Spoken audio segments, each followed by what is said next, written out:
ಶಾಸಕ ಎಚ್.ಸಿ. ಬಾಲಕೃಷ್ಣರವರ ಕಚೇರಿ ಮುಂದೆ ಮಾದಿಗ ಮೀಸಲಾತಿ ಹೋರಾಟ ಸಮಿತಿ ಮಾಗಡಿ ತಾಲೂಕು ಶಾಖೆಯಿಂದ ಸದಾಶಿವ ಆಯೋಗದ ವರದಿ ಯಥಾವತ್ತಾಗಿ ಜಾರಿಗೊಳಿಸುವುದರ ಬಗ್ಗೆ ಶಾಸಕ ಎಚ್.ಸಿ. ಬಾಲಕೃಷ್ಣ ಬೆಳಗಾವಿಯಲ್ಲಿ ನಡೆಯುತ್ತಿರುವ ಅಧಿವೇಶನದಲ್ಲಿ ನಮ್ಮ ಪರ ಧ್ವನಿ ಎತ್ತಬೇಕೆಂದು ಶಾಸಕರ ಆಪ್ತ ಸಹಾಯಕ ಪ್ರಸಾದ್ ರವರ ಮುಖೇನ ಶಾಸಕರಿಗೆ ತಲುಪುವಂತೆ ಮನವಿ ಸಲ್ಲಿಸಿದರು. ಈ ಸಂದರ್ಭದಲ್ಲಿ ಮಾತನಾಡಿದ ರಾಜ್ಯ ಹಿರಿಯ ಮುಖಂಡ ಮಾದಿಗರ ಮೀಸಲಾತಿ ಹೋರಾಟ ಸಮಿತಿಯ ಸಿ. ಜಯರಾಮ್, ರಾಜ್ಯ ಸರ್ಕಾರಗಳೇ ಒಳ ಮೀಸಲಾತಿಯನ್ನು ಜಾರಿಗೊಳಿಸಬಹುದು. ಇದಕ್ಕೆ ಸುಪ್ರೀಂ ಕೋರ್ಟ್ದಾಗಲಿ ಸಂವಿಧಾನದಲ್ಲಾಗಲಿ ಯಾವುದೇ ಅಭ್ಯಂತರವಿಲ್ಲ ಎಂದು ಒಕ್ಕುರುಳಿನ ತೀರ್ಪನ್ನು ಸುಪ್ರೀಂ ಕೋರ್ಟ್ ನೀಡಿದೆ. ರಾಜ್ಯ ಸರ್ಕಾರದ ಮುಂದೆ ಒಳ ಮೀಸಲಾತಿ ಚರ್ಚೆ ಯಕ್ಷ ಪ್ರಶ್ನೆಯಾಗಿ ಉಳಿದಿದೆ. ಸದಾಶಿವ ಆಯೋಗ ಶಿಫಾರಸು ಯಥಾವತ್ತಾಗಿ ಮುಂದುವರೆಯಬೇಕು ಎಂದರು. ನಂತರದಲ್ಲಿ ಮಾತನಾಡಿದ ರಾಜ್ಯ ಮಾದಿಗರ ಒಳ ಮೀಸಲಾತಿ ಉಪಾಧ್ಯಕ್ಷ ಜಿ. ಕೃಷ್ಣ, ಸಮಿತಿ ಮತ್ತು ರಾಜ್ಯದ ಒಳ ಮೀಸಲಾತಿ ಮಾದಿಗ ಮೀಸಲಾತಿ ಸಂಘಟನೆಗಳು ರಾಜ್ಯದ ಎಂಎಲ್ಎ ಮತ್ತು ಸಚಿವರ ಮನೆ ಮುಂದೆ ಸಾಂಕೇತಿಕವಾಗಿ ಬೆಳಗಾವಿ ಅಧಿವೇಶನದಲ್ಲಿ ಒಳ ಮೀಸಲಾತಿ ವಿಚಾರವಾಗಿ ಚರ್ಚಿಸಬೇಕೆಂದು ರಾಜ್ಯ ಸಮಿತಿ ಕರೆ ಕೊಟ್ಟ ಹಿನ್ನೆಲೆಯಲ್ಲಿ ಈ ದಿನ ಮಾಗಡಿಯ ಶಾಸಕ ಹಾಗೂ ರಾಜ್ಯ ರಸ್ತೆ ಅಭಿವೃದ್ಧಿ ನಿಗಮದ ಅಧ್ಯಕ್ಷ ಎಚ್.ಸಿ. ಬಾಲಕೃಷ್ಣರವರ ಮನೆ ಮುಂದೆ ಸಾಂಕೇತಿಕವಾಗಿ ಮನವಿಯನ್ನು ಸಲ್ಲಿಸಲು ಬಂದಿದ್ದೇವೆ. ಶಾಸಕರು ಬೆಳಗಾವಿ ಅಧಿವೇಶನದಲ್ಲಿ ಇರುವುದರಿಂದ ಅವರ ಆಪ್ತ ಸಹಾಯಕ ಪ್ರಸಾದ್ ರವರ ಮುಖೇನ ತಲುಪಿಸುತ್ತೇವೆ. ಇದರ ವಿಚಾರವಾಗಿ ಸದನದಲ್ಲಿ ಸದಾಶಿವ ಆಯೋಗ ಹಾಗೂ ನಾಗಮೋಹನ್ ದಾಸ್ ವರದಿ ಯಥಾವತ್ತಾಗಿ ಜಾರಿಯಾಗಲಿ ಎಂದು ಮಾದಿಗ ಜನಾಂಗದ ಪರವಾಗಿ ಮಾತನಾಡಬೇಕು ಎಂದರು. ಪರಿಶಿಷ್ಟ ಜಾತಿ ಪರಿಶಿಷ್ಟ ವರ್ಗಗಳ ಹಿತರಕ್ಷಣಾ ಸಮಿತಿ ನಾಮನಿರ್ದೇಶನ ಸದಸ್ಯರಾದ ತೊರೆ ರಾಮಪುರ ನರಸಿಂಹಮೂರ್ತಿ ಮಾತನಾಡಿ, ನಾವು ಯಾವ ಸಮುದಾಯದ ವಿರೋಧಿಗಳು ಅಲ್ಲ. ಎಲ್ಲ ಸಮುದಾಯದವರು ಬೇಕು. ಅದರ ಜೊತೆಗೆ ನೊಂದ ಬೆಂದಂತಹ ಸಮುದಾಯದ ಜನಸಂಖ್ಯೆಗೆ ಅನುಗುಣವಾಗಿ ಕಾಲು ಭಾಗ ಹೆಚ್ಚಾಗಿ ಮೀಸಲಾತಿ ಕೊಡಬೇಕು. ಯಾವ ಸಮುದಾಯನೂ ನೋವು ತೆಗೆದುಕೊಳ್ಳಬಾರದು. ಸಾಮಾಜಿಕ ಅರಿವು ಮೂಡಿಸುವ ಕಾರ್ಯಕ್ರಮ, ಸಮಾಜದಲ್ಲಿ ಸಮಾನತೆ ಇರಬೇಕು. ಬಾಬಾ ಸಾಹೇಬ್ ಅಂಬೇಡ್ಕರ್ ರವರ ಕನಸು ಈಡೇರಿಸಬೇಕು ಎಂದರೆ ಜನಸಂಖ್ಯೆಗೆ ಅನುಗುಣವಾಗಿ ಮೀಸಲಾತಿ ಕೊಡಿ ಎಂದರು. ಮಾದಿಗರ ಒಳ ಮೀಸಲಾತಿ ಸಮಿತಿಯ ರಾಮನಗರ ಜಿಲ್ಲಾ ಅಧ್ಯಕ್ಷ ಕೆ. ಲಕ್ಷ್ಮಣ್ ಮಾತನಾಡಿ, ಹಿಂದುಳಿದ ವರ್ಗಗಳ ನೇತಾರ ಮತ್ತು ಅಲ್ಪಸಂಖ್ಯಾತರ ದಲಿತರ ಕಣ್ಮಣಿ ಎಂದು ಕರೆಯುತ್ತಿರುವ ಸಿಎಂ ಸಿದ್ದರಾಮಯ್ಯರವರನ್ನು ಮಾದಿಗ ಮೀಸಲಾತಿ ಸಮಿತಿಯವರು ಗೆರವು ಮಾಡುತ್ತಿದ್ದಾರೆ. ಮುಖ್ಯಮಂತ್ರಿಗಳನ್ನು ತಿಳುವಳಿಕೆ ಮುಖ್ಯಮಂತ್ರಿಗಳೆಂದು ತಿಳಿದಿದ್ದೇವೆ. ಅವರು ನೊಂದ ಕುಟುಂಬ ಆಗಿರುವಂತಹ ಮಾದಿಗ ಸಮುದಾಯಕ್ಕೆ ಅನ್ಯಾಯವಾಗಿದೆ. ಜನಸಂಖ್ಯೆ ಹೆಚ್ಚಾಗಿದೆ. ನಮಗೆ ಮೀಸಲಾತಿ ಕಡಿಮೆ ಇದೆ. ಯಾವ ಜಾತಿಯ ವಿರುದ್ಧವಲ್ಲ. ಮೀಸಲಾತಿ ಕೊಡಲಿಲ್ಲ ಎಂದರೆ ನಾವು ಸಿದ್ದರಾಮಯ್ಯರವರಿಗೆ ಗೆರವು ಮಾಡುತ್ತೇವೆ ಎಂದರು. ಈ ಸಂದರ್ಭದಲ್ಲಿ ಸಿ. ಜಯರಾಮ್, ಜಿ. ಕೃಷ್ಣ, ದೊಡ್ಡಿ ಲಕ್ಷ್ಮಣ್, ಗಂಗಾ ಹನುಮಯ್ಯ, ತೊರೆ ರಾಮಪುರ ನರಸಿಂಹಮೂರ್ತಿ, ನಾಗರಾಜು, ದೊಳ್ಳೇನಹಳ್ಳಿ ರಮೇಶ್, ಮಾದಿಗ ಮೀಸಲಾತಿ ಹೋರಾಟ ಸಮಿತಿಯ ವಿದ್ಯಾರ್ಥಿ ಘಟಕದ ತಾಲೂಕು ಅಧ್ಯಕ್ಷ ಅಭಿಷೇಕ್ ಸಿ, ಲಕ್ಕೇನಹಳ್ಳಿ ಮುನಿರಾಜ್, ಹರೀಶ್, ದೊಡ್ಡಯ್ಯ ಇದ್ದರು. ಕರ್ನಾಟಕ ರಾಜ್ಯದಲ್ಲಿ ಪರಿಶಿಷ್ಟ ಜಾತಿ ಪಟ್ಟಿಯಲ್ಲಿ 101 ಜಾತಿಗಳನ್ನು ಸೇರಿಸಿ ಆ 101 ಜಾತಿಗಳಿಗೆ 15% ಮೀಸಲಾತಿಯನ್ನು ನಿಗದಿಪಡಿಸಿದರು.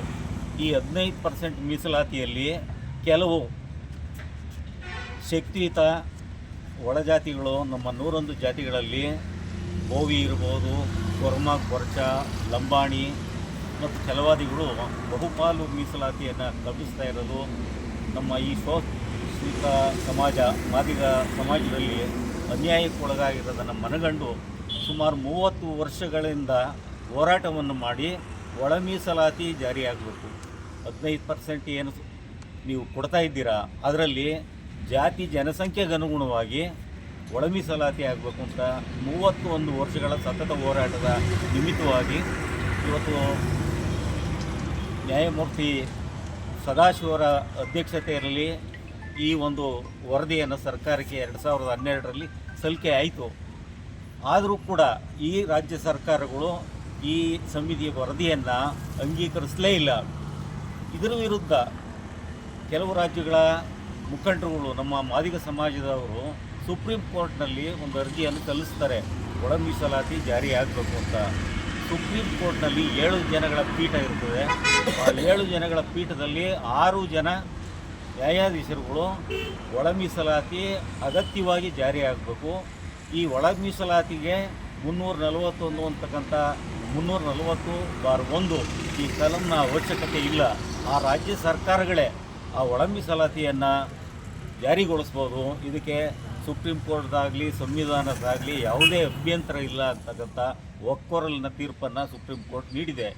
ಇವತ್ತು ರಾಜ್ಯ ಸರ್ಕಾರದ ಮುಂದೆ ಈ ಯಕ್ಷ ಪ್ರಶ್ನೆಯಾಗಿ ಉಳಿದಿರತಕ್ಕಂಥ ಈ ಒಂದು ಒಳ ಮೀಸಲಾತಿ ಚರ್ಚೆ 16ನೇ ತಾರೀಕು ವಿಧಾನಮಂಡಲದ 2 ಸದನಗಳಲ್ಲಿ ಚರ್ಚೆಗೆ ಬರ್ತದೆ. ಆ ಬಂದಂಥ ಸಂದರ್ಭದಲ್ಲಿ ಈ ರಾಜ್ಯದ 224 ಶಾಸಕರುಗಳು ನಾವು ನಮ್ಮ ಸಮಿತಿ ವತಿಯಿಂದ ಮನವಿಯನ್ನು ಸಲ್ಲಿಸ್ತಾ ಇದ್ದೇವೆ. ಅಲ್ಲಿ ಈ ಏನು ಸದಾಶಿವ ಆಯೋಗದಲ್ಲಿ ಏನು ಶಿಫಾರಸ್ಸಾಗಿದೆ ಅದು ಯಥಾವತ್ತು ಜಾರಿಯಾಗಬೇಕು. ಅದಕ್ಕೆ ನಮ್ಮ ಎಲ್ಲ ಕ್ಷೇತ್ರದ ಶಾಸಕರುಗಳು ಅದಕ್ಕೆ ಒಂದು ಒತ್ತಾಯವನ್ನು ಮಾಡಬೇಕು ಅನ್ನೋ ದೃಷ್ಟಿಯಿಂದ ಇವತ್ತು ಸನ್ಮಾನ್ಯ ಶಾಸಕರಾದ ಬಾಲಕೃಷ್ಣ ಅವರ ಗೃಹ ಕಚೇರಿ ಮುಂದೆ ಒಂದು ಮನವಿ ಪತ್ರವನ್ನು ಸಲ್ಲಿಸ್ತಾ ಇದ್ದೇವೆ. ಅವರು ಕೂಡ ಈಗ ಬೆಳಗಾವಿನಲ್ಲಿದ್ದಾರೆ. ಅವರ ಆಪ್ತ ಕಾರ್ಯದರ್ಶಿಗಳಿಗೆ ಈ ಮನವಿಯನ್ನು ಸಲ್ಲಿಸಿ ನಾವು PDF ಮುಖಾಂತರ ಅವ್ರಿಗೂ ಕೊಡ್ತೀವಿ. ಈಗಾಗಲೇ ದೂರವಾಣಿ ಮುಖಾಂತರ ಮಾತಾಡಿದ್ದೀವಿ. ನಾನು ಈ ಒಳ ಮೀಸಲಾದ ಪರವಾಗಿ ಆ ಚರ್ಚೆ ಬಂದಾಗ ನಾನು ಕೂಡ ಶಿಫಾರಸು ಮಾಡ್ತೀನಿ ಅಂತಕ್ಕಂಥ ಒಂದು ಭರವಸೆಯನ್ನು ನೀಡಿದ್ದಾರೆ. ನಮಗೂ ಕೂಡ ನಂಬಿಕೆ ಇದೆ 16ನೇ ತಾರೀಕು ಈ ಸರ್ಕಾರ 2 ಸದನಗಳಲ್ಲಿ ನಮ್ಮ ಒಳ ಮೀಸಲಾತಿಯ ವರದಿಯನ್ನು ಅಂಗೀಕಾರ ಮಾಡಿ ಜಾರಿಗೆ ತರುತ್ತದೆ. ಮಾನ್ಯ ಮುಖ್ಯಮಂತ್ರಿಗಳು ಸಿದ್ದರಾಮಯ್ಯನವರು ಒಂದು ಆದೇಶವನ್ನು ಹೊರಡಿಸ್ತಾರೆ ಅಂತಕ್ಕಂಥ ಭರವಸೆಯಿಂದ ಈ ಮನವಿಯನ್ನು ಶಾಸಕರಿಗೆ ತಲುಪಿಸ್ತಾ ಇದ್ದೀವಿ. ನಮಸ್ಕಾರ. ಬಂಧುಗಳೇ, ನಾವು ಯಾವ ಸಮುದಾಯದ ವಿರೋಧಿಗಳಲ್ಲ, ಎಲ್ಲ ಸಮುದಾಯನೂ ಬೇಕು. ಅದರ ಜೊತೆಗೆ ಇನ್ನೊಂದು ಬೆಂದಂಥ ಸಮುದಾಯ ಜನಸಂಖ್ಯೆಗೆ ಅನುಗುಣವಾಗಿ ಒಂದು ರೊಟ್ಟಿ ಇರುತ್ತೆ. ಒಂದು ರೊಟ್ಟಿಲಿ 6 ಜನ ನಾವು ಅಣ್ತಂದಿದ್ದೀವಿ. 4 ಜನಕ್ಕೆ ಅರ್ಧ ರೊಟ್ಟಿ, ಇನ್ನಿಬ್ಬರಿಗೆ ಅರ್ಧ ರೊಟ್ಟಿ ಕೊಡೋದು ನ್ಯಾಯ ಅಲ್ಲ. ಸಮಭಾಗ ಹಂಚನ, ಸಮಕ್ಕೆ ಯಾರು ಜನಸಂಖ್ಯೆ ಜಾಸ್ತಿ ಇದ್ದಾರೆ ಅವ್ರಿಗೆ 1/4 ಭಾಗ ರೊಟ್ಟಿ ಜಾಸ್ತಿ ಕೊಡಿ ಅಂತ ಕೇಳ್ತಾ ಇರೋದು ಅಷ್ಟೇ ನಮ್ಮ ಉದ್ದೇಶ. ಯಾವ ಸಮುದಾಯವನ್ನು ನೋವು ತಗೊಳ್ಬಾರ್ದು. ಇದು ಸಾಮಾಜಿಕ ಒಂದು ಅರಿವು ಮೂಡಿಸುವಂಥ ಕಾರ್ಯಕ್ರಮ.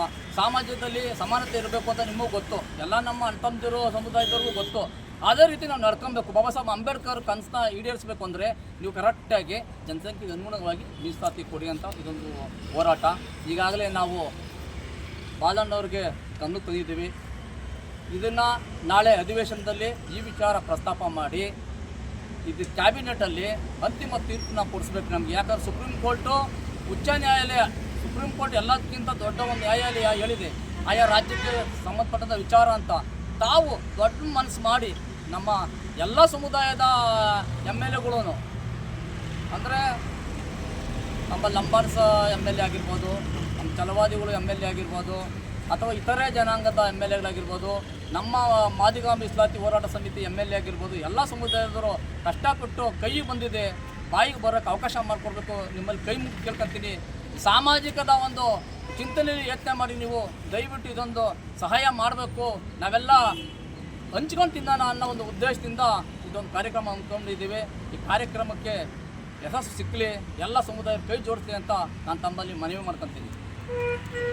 ಇವತ್ತು ಮಾದಿಗ ಮೀಸಲಾತಿ ಹೋರಾಟ ಸಮಿತಿಯಿಂದ ಮತ್ತು ಮಾದಿಗ ದಂಡೋರ ಸಮಿತಿ ಮತ್ತು ಪರಿಷ್ಠ ಜಾತಿಗಳ ಒಳ ಮೀಸಲಾತಿ ಜಾರಿ ಹೋರಾಟ ಸಮಿತಿ ಸುಮಾರು ಇನ್ನೂ ಸಂಘಟನೆಗಳೆಲ್ಲ ಸೇರಿ ಇವತ್ತು ಎಲ್ಲ ರಾಜ್ಯಾದ್ಯಂತ ಎಲ್ಲ MLA ಮತ್ತು ಸಚಿವರ ಮನೆ ಮುಂದೆ ಇವತ್ತು ಮೆಮೊರಂಡಮ್ ಸಬ್ಮಿಟ್ ಮಾಡಿದ್ದೀವಿ.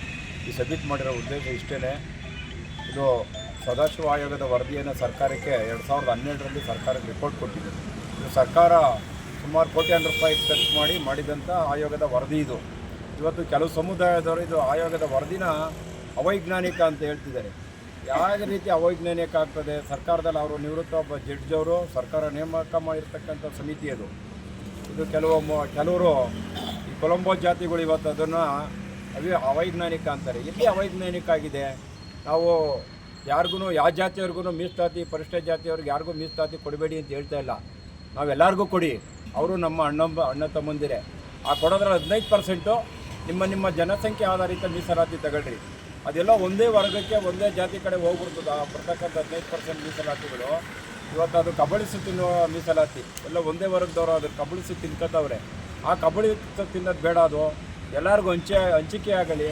ಅದು ಸದಾಶಿವ ಆಗೋದು ವರದಿ ರಿಪೋರ್ಟನ್ನು ಕೊಟ್ಟಿದ್ದಾರೆ ಅವ್ರು ಕ್ಲಿಯರಾಗಿ. ಇವತ್ತು ಮಾದಿಗರಿಗೆ 6% ಮತ್ತು ಛಲವಾದಿ ಎಡಗೈ ಸಮುದಾಯಕ್ಕೆ 5% ಮತ್ತು ಬೋವಿ ಲಂಬಾಣಿಗೆ 3%, ಇತರೆ ವರ್ಗಕ್ಕೆ 1% ಮೀಸಲಾತಿಯನ್ನು ಜಾರಿಗೆ ಇವತ್ತು ಸರ್ಕಾರ ಶಿಫಾರಸು ಮಾಡಿದೆ. ಅದರಲ್ಲಿ ಎಲ್ಲ ರಿಪೋರ್ಟ್ಸು ನಮ್ಮ ಪರವಾಗಿ ಬಂದಿದೆ. ಇವತ್ತು ಯಾರು ಅವೈಜ್ಞಾನಿಕ ಅಲ್ಲ ಇದು. ಇವತ್ತು ನಾಗಮೋಹನ್ ದಾಸ್ ವರದಿ ಕೊಟ್ಟಿದ್ದಾರೆ, ಅದರಲ್ಲೂ ಮಾದಿಗರ ಪರವಾದನೆ. ಇವತ್ತೇನು ಸದಾಶಿವ ಆಯೋಗದ ಏನು ರಿಪೋರ್ಟ್ ಕೊಟ್ಟಿದ್ದಾರೆ ಅದು ಹೊಂದಾಣಿಕೆ ಆಗ್ತಾಯಿದೆ. ಅದೇ ರೀತಿ ಇತ್ತೀಚೆಗೆ ಜಾತಿ ಜನಗಣತಿನ ರಿಲೀಸ್ ಮಾಡಬೇಕು ಅಂತ ಹೊರಟಿದ್ದಾರೆ, ಅದರಲ್ಲೂ ಇವತ್ತೇನೋ ನಮ್ಮ ಪರವಾದ ವರದಿನೇ ಬಂದಿದೆ. ಆದ್ದರಿಂದ ಇದು ನಮ್ಮ ಮಾದಿಗ ಜನಾಂಗದ 30 ವರ್ಷದ ಹೋರಾಟದ ಫಲವಾಗಿ ಸುಪ್ರೀಂ ಕೋರ್ಟ್ ಇವತ್ತು ಒಂದು ಮಹತ್ತರವಾದ ಆದೇಶ ಮಾಡಿದೆ. ಆಯಾ ರಾಜ್ಯಗಳ ಇವತ್ತು ನೀವು ಮೀಸಲಾತಿನ ಹಂಚಿಕೆ ಮಾಡಿರಿ SC/SCಗಳಿಗೆ ಅಂತ ಹೇಳಿದ್ದಾರೆ. ಆದರೆ ಇವತ್ತು 1 ಆಗಸ್ಟ್ 2024 ಇವತ್ತು ಈ ವರದಿ ಸುಪ್ರೀಂ ಕೋರ್ಟು ತೀರ್ಪು ಕೊಡ್ತು, ಆ ರಾಜ್ಯಗಳಿಗೆ ಡೈರೆಕ್ಷನ್ ಕೊಡ್ತು. ಸಿದ್ದರಾಮಯ್ಯನವ್ರು ಹೇಳ್ತಾ ಇದ್ದಾರೆ, ಆಯಿತು ನಾನು ಈ ಸುಪ್ರೀಂ ಕೋರ್ಟ್ ತೀರ್ಪನ್ನು ನಾನು ಒಪ್ಕೊಂಡಿದ್ದೀನಿ, ಆದರೆ ಇದು ಒಪ್ಕೊಂಡಿದ್ದೀನಿ ಅಂತ ಮನಸ್ಸಲ್ಲಿ ಹೇಳ್ತಾರೆ, ಆದರೆ ಇದನ್ನು ಯಥಾವತ್ತಾಗಿ ಜಾರಿ ತರ್ತಾ ಇಲ್ಲ. ಇದು ಆಲೇ ಇವತ್ತು ಕಾಲೇ ಇದು ಅವರು ಇದು ಕಳೆದು 4-5 ತಿಂಗಳಾಯಿತು. ಇಲ್ಲಿನವರೆಗೂ ನಾವು ವರದಿ ಇದು ಸುಪ್ರೀಂ ಕೋರ್ಟ್ ತೀರ್ಪಿನ ಬಗ್ಗೆ ಏನೂ ಹೇಳ್ತಾ ಇಲ್ಲ ಅವರು. ಇವತ್ತಾರೆ ಅದಕ್ಕೊಂದು ಉಪಸಮಿತಿ ಮಾಡ್ತಾಯಿದ್ದೀನಿ, ನಾಗಮೋಹನ್ ದಾಸ್ ಉಪಸಮಿತಿ ತಿರ್ಗ ಮತ್ತೆ ಮಾಡಿ ಇದು ವರದಿ ತಗೋತೀನಿ ಅಂತ ಹೇಳ್ತಾರೆ.